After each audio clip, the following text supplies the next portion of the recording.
A very good afternoon to each and every one of you. This is first YouTube live from MLDMHI, and I welcome every participant who have joined in, all the clinicians, all my colleagues, and I'm sure few students must have joined as well. So let me introduce myself. I'm Dr. Mansi Surati, MD in Homeopathic Psychiatry. I have done my certification in cognitive behavioral therapy from Beck Institute, Philadelphia, USA, and I'm currently working as assistant professor in Department of Psychiatry in MLDMHI, and I practice in Borivali, West Mumbai. So the topic of our YouTube live today is why each homeopath must know basics of psychiatry. Why is it necessary for every homeopath in the current time to know the basics in psychiatry?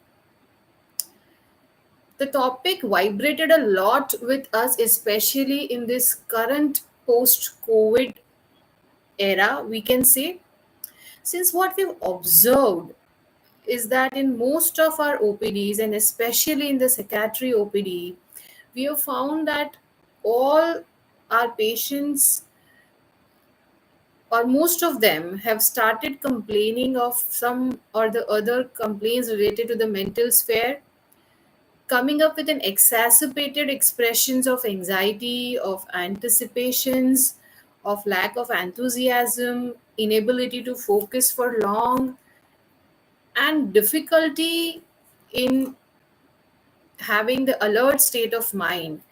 And this made us think like why most of the COVID survivors are presenting with this complaint. What are the reasons behind that?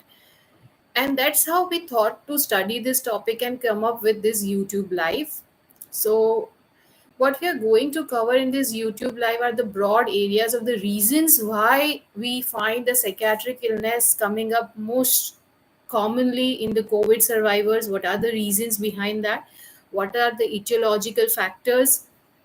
And how the basic knowledge of psychiatry or basic knowledge of the etiology in psychiatry help us to better understand this sequel is coming up, how this basic knowledge of psychiatry is going to help us in better understanding the case and rather case taking as well, and what value does a homeopath should give to these characteristic symptoms that are coming up in the patients which they have never faced before. So these are the broad areas that we are going to cover in this YouTube live. So as I said, most of the patients or most of the COVID survivors rather are found to be having alterations in their emotional sphere, alterations in their behavior, alterations in the cognitive patterns, and vividly they describe it as I had never had this complaint or this difficulty before. Though the individual might be functioning, but still there are difficulties and they find themselves not up to the mark. So these are the symptoms that they present with, not necessarily should or are fitting into the psychiatric diagnosis, are the one group of patients. Another we have are the patients who vividly fall into a category of the psychiatric diagnosis. So how do we understand like why some patients develop this diagnostic psychiatric illnesses and there are few who just throw up the symptoms? And we thought to just refer some materials and the scientific papers and the reasons that help us to better understand the complaints that the patients are presenting with. And there was a bi-directional study conducted to find the association between the COVID-19 and the psychiatric illnesses. So it was a retrospective cohort study published in Lancet, and it showed the findings of the study showed that the individuals or the patients or COVID-19 survivors underwent the first psychiatric diagnosis in 15 to 90 days of their COVID recovery. And the statistical figure of this is quite high, which is 18.1%. Another study conducted in North India to find the psychiatric morbidities in COVID 19 survivors showed that there were anxiety disorders, which is very, very commonly prevalent in them, followed by the depressive disorders, followed by insomnia, and followed by dementia. There were also cases which reported as post traumatic disorders in COVID 19 survivors and obsessive compulsive disorders as well. If we try to understand why of this illness and the hospitalization process or the treatment that an individual goes through can also be quite traumatic to an individual, and the immense fear and anxiety about health and getting trapped into this infectious disease was quite high, and making them prone to fear for this type of infection and getting indulged into this activity of repeated washing hands and sanitization. And that's how OCD as well started coming up and the cases started flaring up. So the psychiatric morbidity, the incidences and the prevalence of it started increasing in leaps and bounds in post COVID era. And we as an homeopath have a great responsibility to understand the whole spectrum of the illnesses, right from the causative factors to the development of COVID 19, its expressions, and followed by the psychiatric illnesses coming up as a sequelae. It will not be wrong to consider psychiatric illnesses coming up as a sequelae in current era. There was another study which was conducted was an online survey in Canada, and the results were such shocking that most of them or most of the COVID 19 survivors followed by the recovery. 49% of them required some or the other type of the psychological support. This indicates that the recovery at the at the bodily level occurs, but the recovery at the level of mind definitely takes time. And why is it so? So we would try to cover up this by understanding the causative factors, the etiological factors at the various levels, maybe biological, psychological, and social levels, help us to better understand the results and the prevalence that we are coming across. So most of the patients, those who were hospitalized, especially in the intensive care units, we find that many of them undergoing a cerebrovascular accident. And we find the symptoms like altered consciousness, altered behavior, altered emotional responses, altered cognitive patterns. And this was not only found in the patients with cerebrovascular accidents, but for those patients who were admitted in hospital for a longer period of time as well. So this alterations, those are coming up, how we as a homeopath should understand them. There are definitely the biological reasons responsible for this, since not all the patients who are admitted would develop this type of the symptoms, but the one who are most predisposed to, or those who are having propensity to develop such type of expressions. Again, over here, the individual's predisposition and disposition plays a major role over here. And this type of the expression coming up are mostly because of the encephalopathy developing in these patients because of indirect effect or coming up secondary to the massive inflammatory responses. And therefore, thereafter, we find these neuropsychiatric expressions coming up.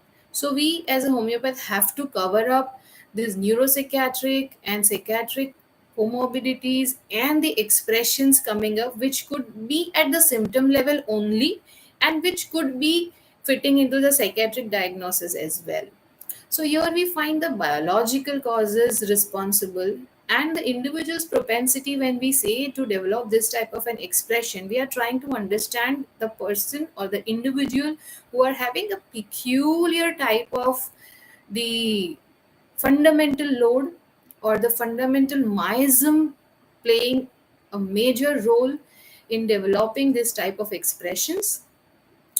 And when we say the fundamental miasm or when we say the miasmatic load, we are trying to understand the causation at the level of biology. So that is a biological causative factor when we try to fit in into a model which is biopsychosocial model. So this biological causes includes as well the mental makeup of the person, which talks about the temperament of the person, which talks about the personality of the person, which talks about the hereditary influences of the person. And this is greatly responsible not only for the expressions that an individual throws in COVID 19, but as well after recovery, whether this system of the individual able to bounce back to the normal or is still struggling, or is this susceptibility still struggling to find the balance and not able to strike that balance and landing up into sequelae. So these are one of the major causative factors.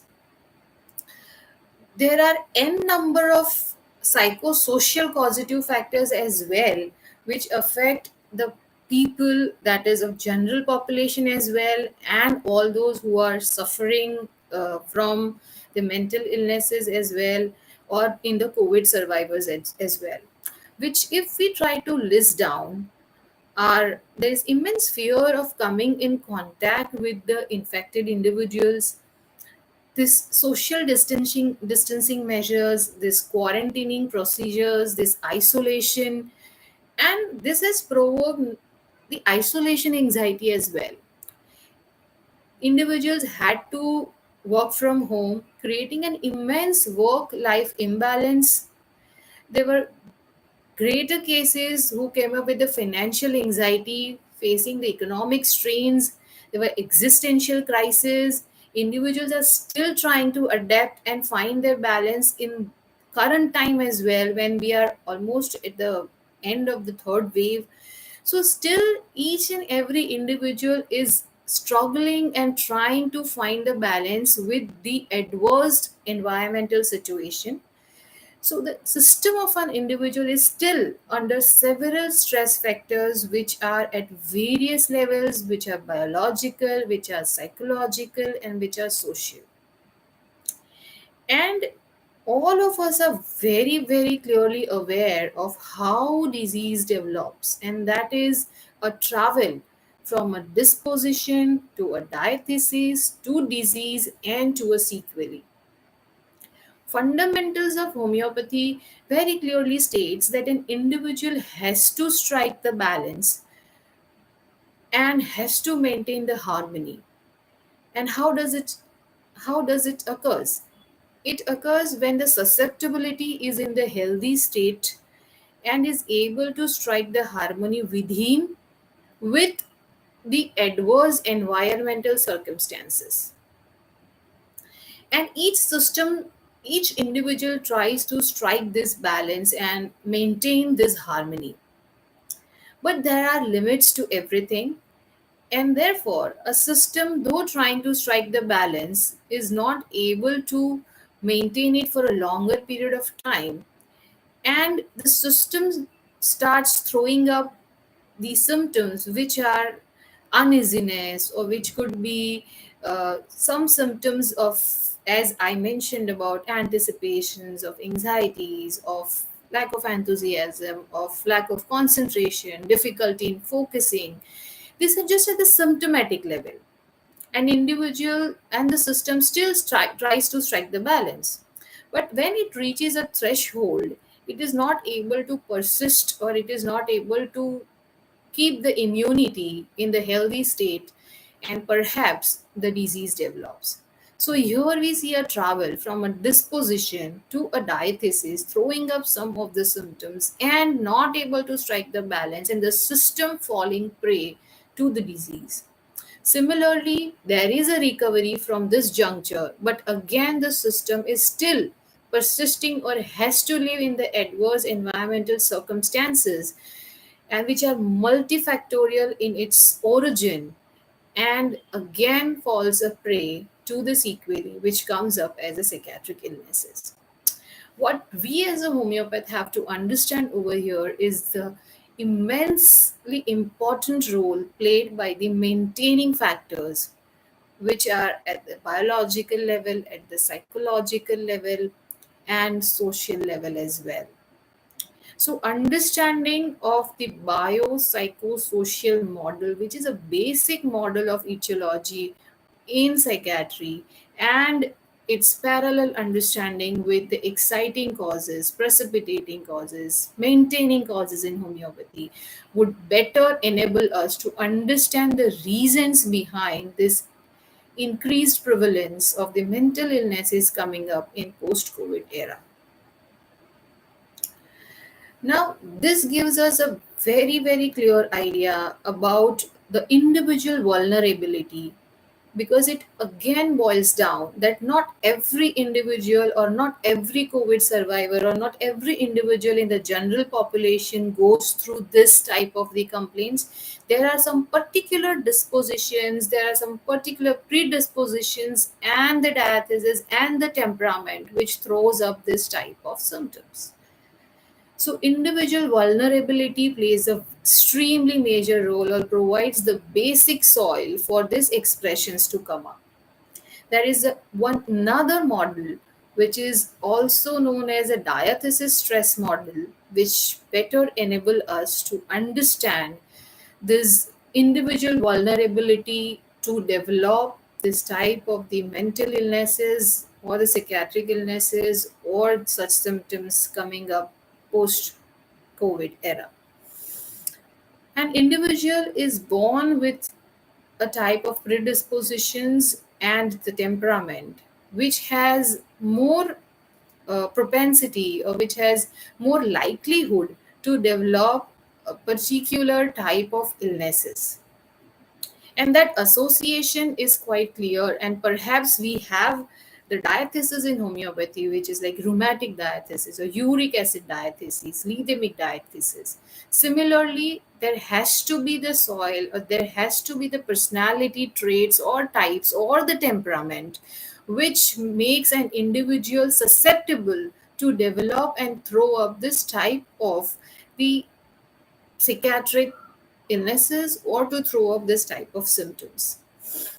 And that is what the diathesis is. Again, the system tries to strike the balance, but the stress factors which are continuously operating on this system at the various level and is not able to strike the balance is depending upon the individual's vulnerability to develop that disease, and the more vulnerable individual at various levels could be biological vulnerability, could be psychological vulnerability, could be at the social level, falls the prey and the threshold of that individual is broken. That threshold breaks and the individual falls prey to develop this type of the psychiatric illnesses. This stress diathesis model is extremely important and very basic model in psychiatry to help us homeopaths understand the individuality in each patient.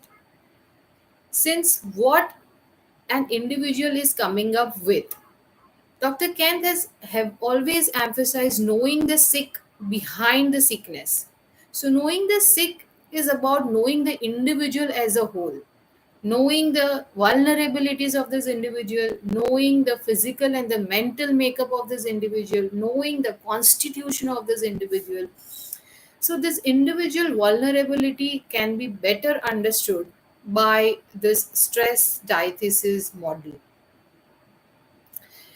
And what we have so far able to cover and so far able to understand is the causation and the etiological factors at the biological, social, and psychological level, and the stress diathesis model, which helps us to understand the individual vulnerability and the dispositions and the predispositions. I will now try to come up or will discuss a case which will help us to apply all these models and the model of causations and vulnerability to understand how this knowledge helps us to better understand the case, holistically explore the case, integrate this knowledge of basic psychiatry in the case, and how the COVID and its impact itself becomes a major life event in the life of the person, and the individual comes up with the characteristic expressions.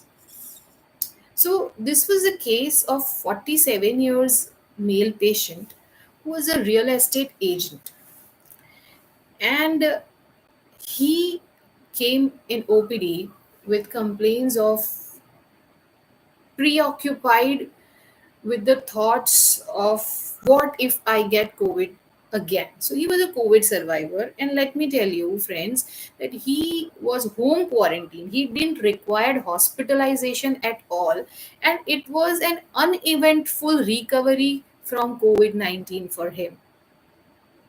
So he came up with this complaint of preoccupied thoughts of what if I can get COVID infection again. There was immense anxiety about his health, immense anxiety about the welfare and care and livelihood of his family. And this anxiety had so much overtaken his mind, the emotional part had so much overtaken his thinking faculty and has affected his behavior that he was not allowing any of his family members to go out of house. Even when the circumstances started settling, he was not allowing any member of his family to go out to even get the daily commodities. It was he who used to go out, get the things for the family. There was preoccupied thinking process of finding out the details and reading one or the other articles and gathering the materials of what happens to the mind of the person after COVID-19 recovery. Why is he having so much of anxiety? Why and what it's going to happen to him? He has got COVID and he recovered. What if his family members get and they do not recover?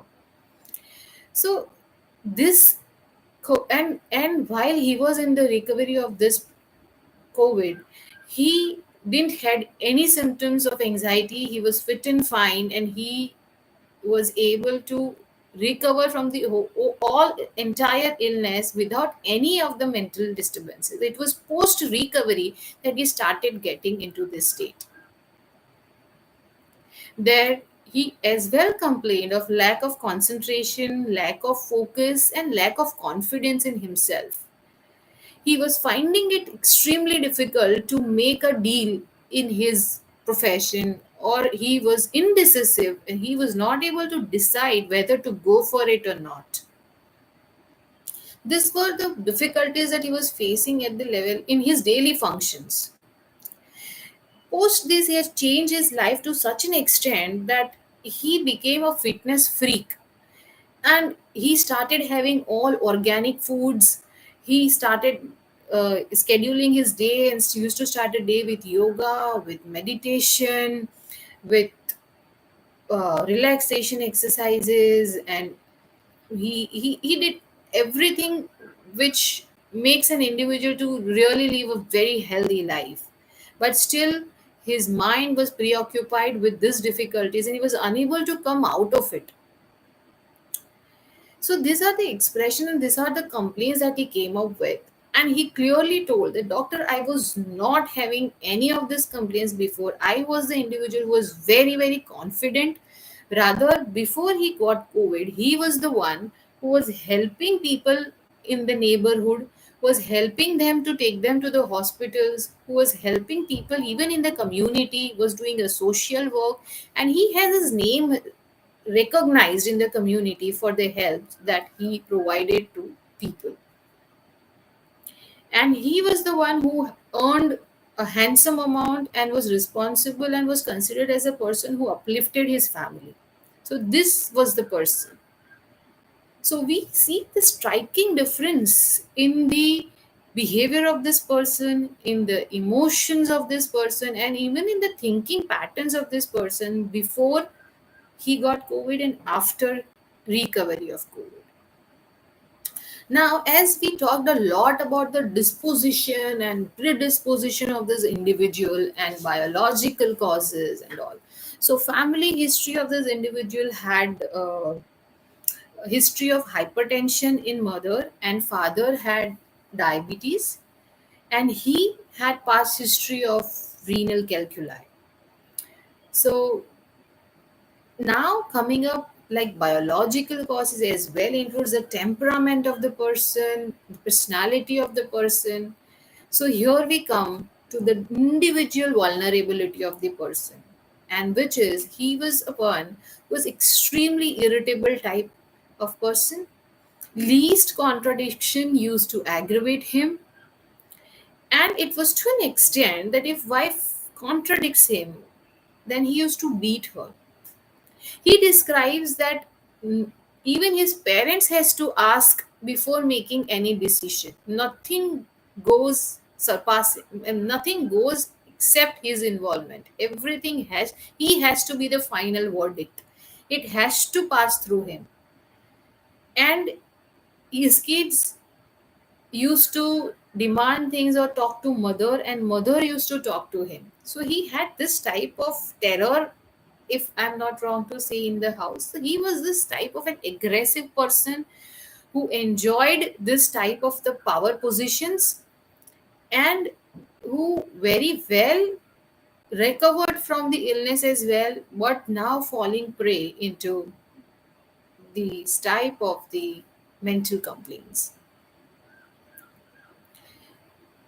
Most of us would also have come up with the patients having such complaints, but they could be the one who are actually hospitalized in the intensive care units and have witnessed the deaths of the neighboring patients, have witnessed the trauma happening around. People must have underwent the losses from the family members, and it is quite understandable the amount of the terror and the amount of the grief that it produces in an individual. Unlike to this one who was very well treated at home, and the entire recovery was uneventful, still throwing up this type of symptoms, again talks of the individual vulnerability that we are talking about. So if we fit this case into a stress diathesis model, what we find is an heightened individual vulnerability that this patient is throwing up. Several stress factors that we find is at the level of temperamental aggressiveness. What we find is a biological load of the disease and the personality traits of this individual, which makes him extremely vulnerable individual who has to fight constantly with the environmental stress factors, which are psychosocial in nature, which we have already mentioned before. And in this state, this individual is susceptibility is unable to maintain the balance and falls prey to this sequelae of mental illness and the mental complaints. Now, that is how the application of the basic stress diathesis model helps us to understand this individual vulnerability that this person is having, and because of which we have this type of expressions available. Again, we have many patients who complains of anxiety about family, anxiety of health, and anxiety of the wellness of the family members, and anxiety about catching the illness, which to an extent is common. How we as a homeopath should understand these symptoms and give a characteristic value to this. What helps us to understand the characteristicsness is that this individual pre-covid having a completely different type of a temperament, extremely confident and extremely outward and uh, e- extremely confident individual, we find him extremely compromised state of mind post recovery. Anxiety of family is common, but how his anxiety is making him to behave is characteristic. He is not allowing his family members to go out of the house to buy any commodities or to get anything. So the entire thinking faculty or the rational thinking mind is completely clouded by the emotional, overwhelming expressions, which is of anxiety and anticipations. And then there is this fear of what if I get it again, and what if my family will get it again, driving him to undergo the repeated cycles of searching the materials of what will happen, whether the anxiety is common, whether he will be able to overcome these anxieties or not. So, this helps us to understand the characteristic symptoms in the case. So, individual vulnerability helps us to understand the characteristicsness. Anxiety is common, but the expressions of anxiety and how an individual behaves out of anxiety helps us to understand the characteristics in the case. And this is extremely, this model has been extremely helpful and making us understand the importance of finding the individual behind the illness. When we say about the causations now, so this model helped us to understand this individual, and causations, we have the biological and the fundamental load that this individual had. As well, the psychological stress factors was definitely there because of the type of the personality and the type of the temperament that this individual had, who was not able to withstand any type of contradictions and any type of contradiction to his thought process as well. So what is happening to him, if we try to see, is as well the contradiction to the image that he has formed for himself, which he is not able to withstand. And the social stress factors was definitely there because of the economic and the financial crisis that each and every individual was going through in that time. So because of these causations at these various levels acting upon this vulnerable individual, and therefore these expressions are coming up.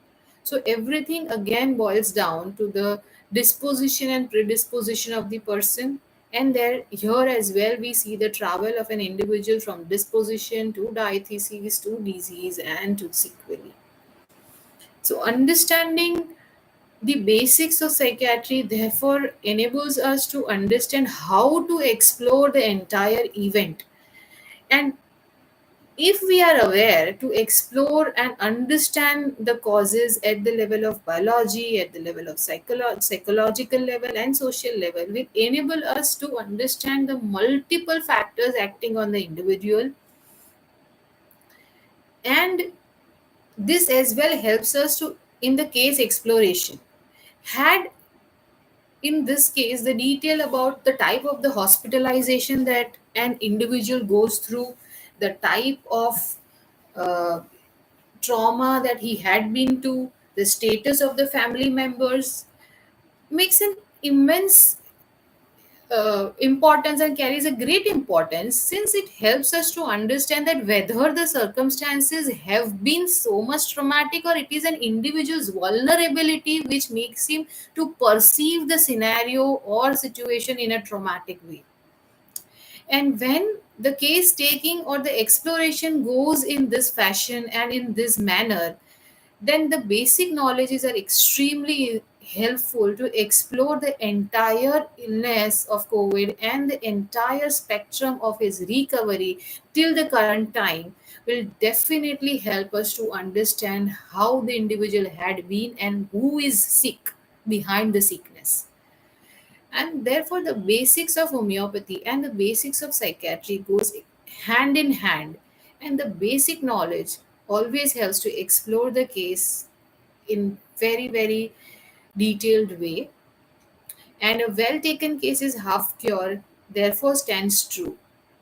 Therefore the basic knowledges are of extreme importance, not only in understanding the case, but the exploration and finding the remedy as well becomes easier, because this helps then an individual or a homeopath to find out the characteristics and to give the characteristic value to the symptoms that this individual is throwing up.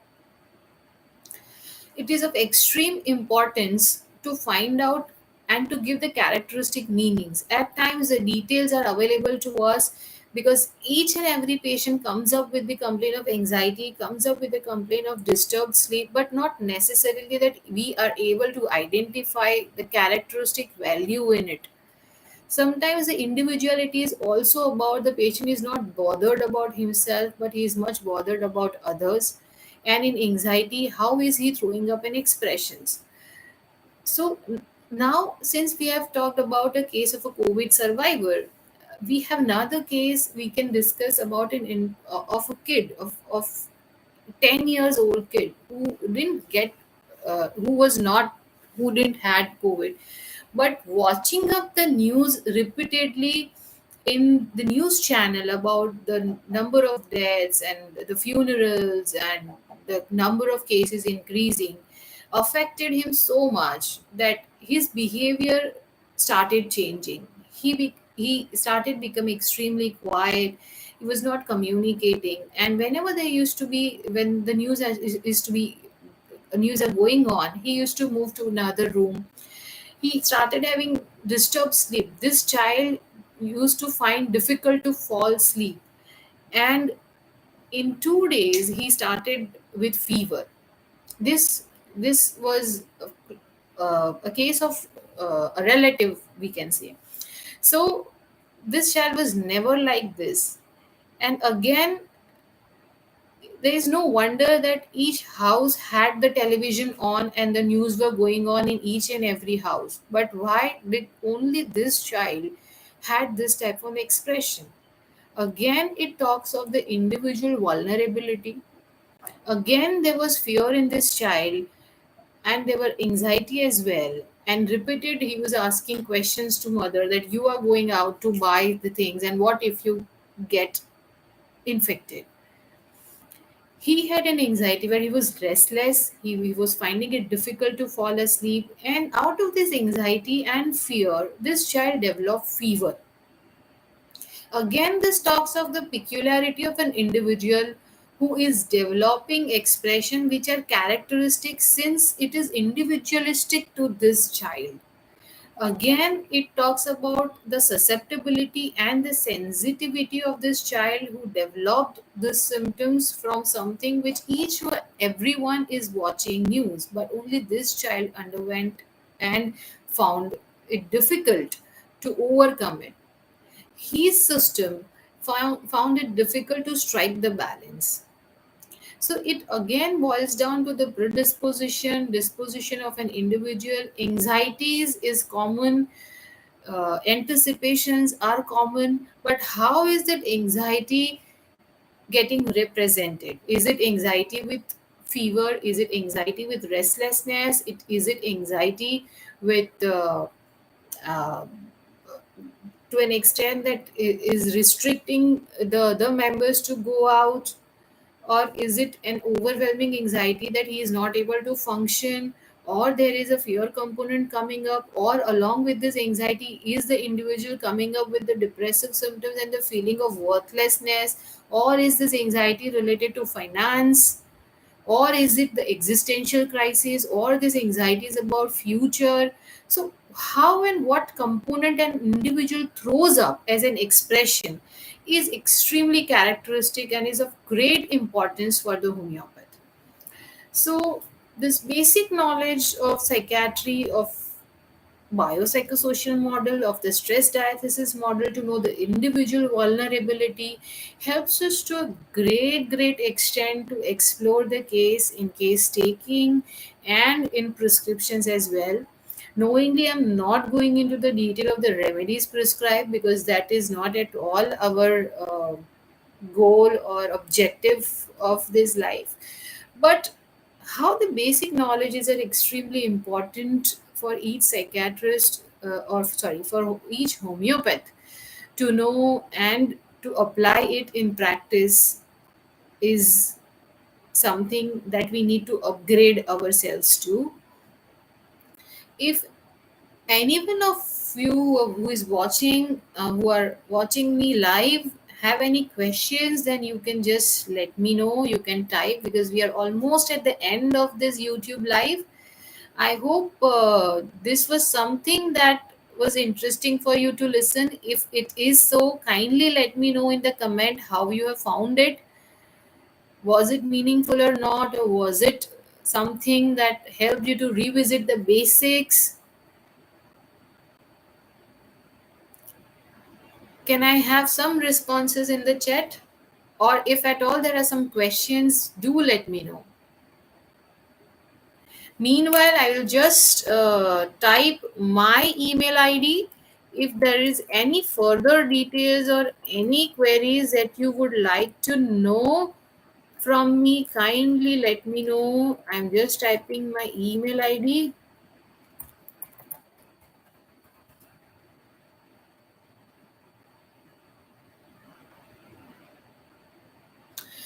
So, which books should a homeopath read to learn the basic psychiatry is to understand the diagnostic importance, or to understand the symptoms that individual or the patients are throwing through the basic book is about Ahuja is one of the textbook that is helpful to understand this, um, which is which at least gives the basic knowledge about the symptomatology, and which would help an individual, which would help a homeopath to look forward to the diagnostic importance, and as well to understand the common and characteristic symptoms that the patients come up with.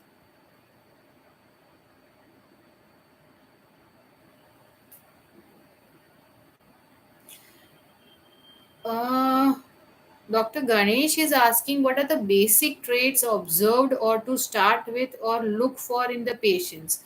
If I'm not mistaken, what you're trying to ask is, what are the basic symptoms that can be observed in the patient to understand that if patient is developing the mental illness or going towards the psychiatric illness or not? Is that the question?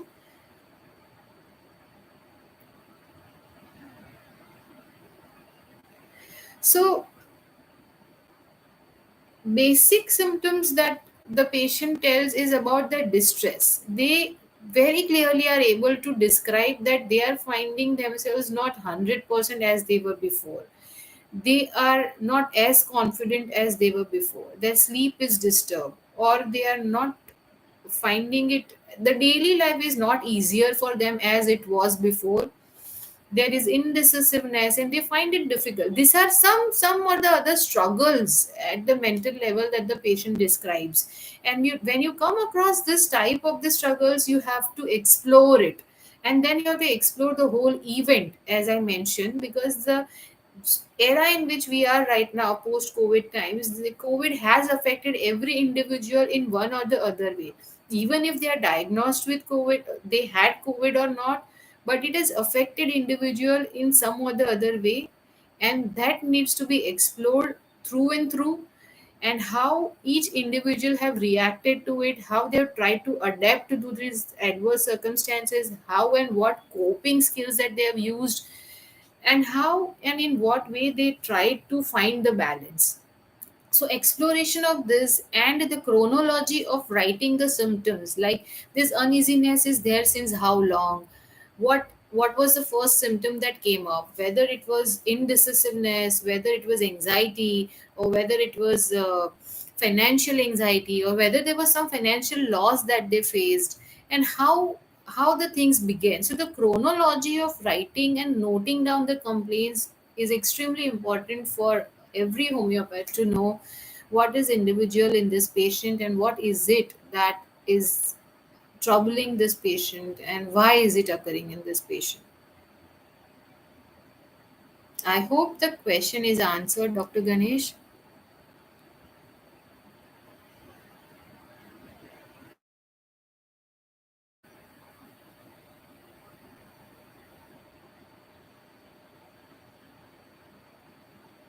Is there anyone else who have some question or want to know something? Please let me know, because the live is going to end soon. We are already exceeding 5 minutes.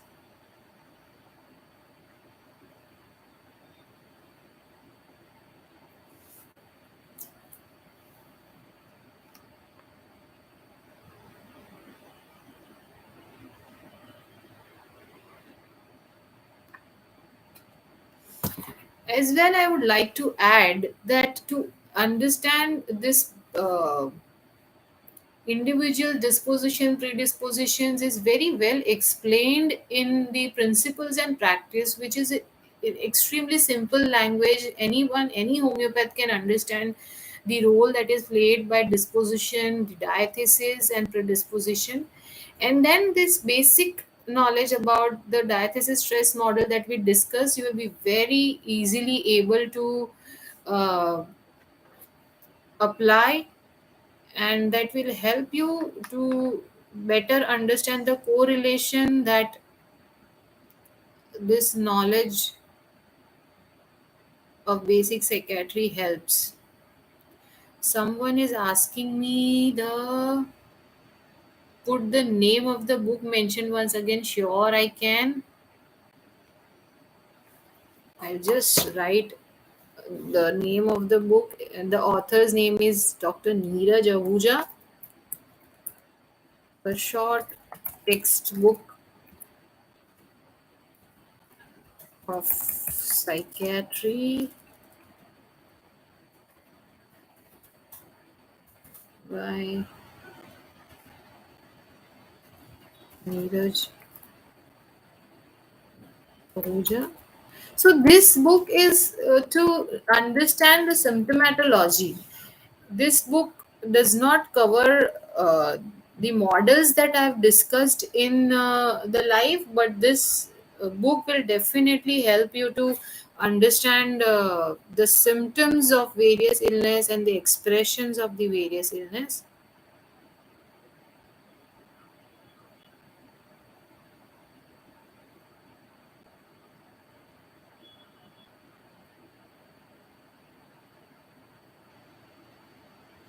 And there is a handbook as well, which in addition to this book by Dr. Neeraj Ahuja, there is Oxford handbook of basic psychiatry as well, which is also helpful, so that can be explored as well for the one who are more interested. It is Oxford handbook of psychiatry.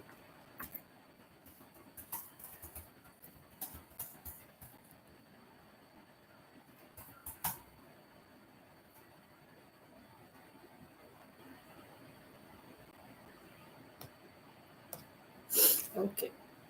So thank you everyone for joining in. I have mentioned my email ID as well. So if you have any queries or any other questions that you come up with, kindly email me. I will try to get back to you as early as possible. I'm really thankful to everyone to join in this live.